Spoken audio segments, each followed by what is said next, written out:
Hello, my name is Caitlin with West Palm Dog, and today I'm here with Parker as well as my assistant Abby and her partner Basil, and we're working on some loose leash walking outside today. Now, outside's one of the most difficult environments to train because there's a lot of distractions that we can't control. There's lots of bugs, lots of lizards, lots of smells of other dogs, along with outside noises like lawnmowers to contend with.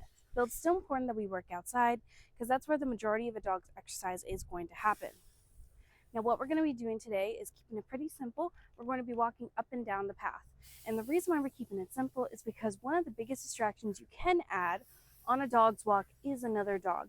And so Parker and Basil's job is that they're not allowed to interact nose to nose, and they have to keep a polite walk.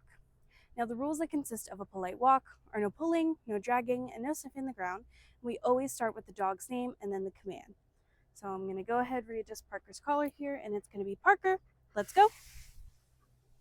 And we are going to start walking. So you see we're just walking up and down the patio today. Come on. See, right off the bat, Parker tried to say hello to Basil. I just went ahead and gave him a correction. It's really important that we aren't allowing any nose-to-nose interactions. We don't want to teach Parker that the more he pulls, the more he makes a fuss, the more he's going to get to say hello to Basil and create those interactions. We want to make sure that he knows that this is our walk, not his. Come on. Good boy, Parker. You see much better. Come on.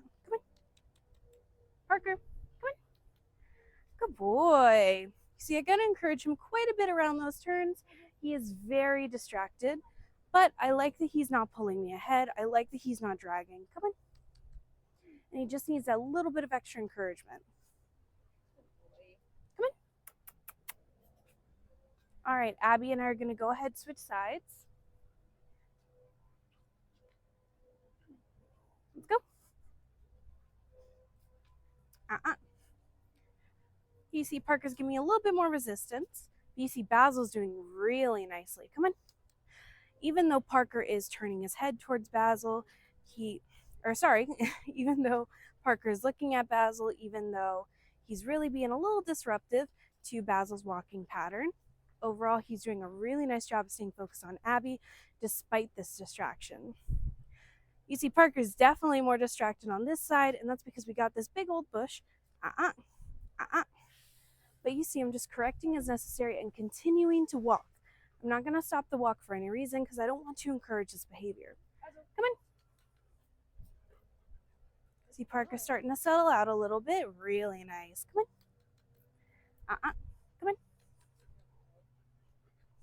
All right, we're going to go ahead and do a couple more laps of both dogs are doing really good. Come on. Good boy, Parker. Come on.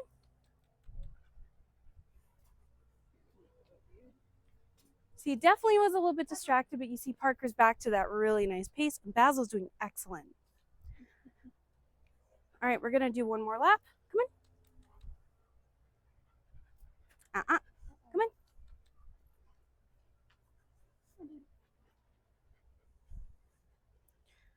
Let's go. All right, and then to stop with Parker, I'm just going to say his name, take a couple extra steps. So it's going to be Parker. Yes, good boy. And that was a really nice job from both dogs. You can see we definitely got to work on some of Parker's distraction threshold, especially once we were on that side of the hedge. You could see the difference was night and day. He was a lot more easygoing on the farther side versus that side closer to the hedge. That being said, you saw once I did a couple laps, he started settling down. He started understanding that he was still expected to walk politely. Overall, really nice job. And you saw Basil did excellent. He was focused on Abby. He wasn't pulling. He wasn't dragging. Overall, really nice practice session with both dogs. We definitely know we need to improve, but excellent job for today. Come on. Good job.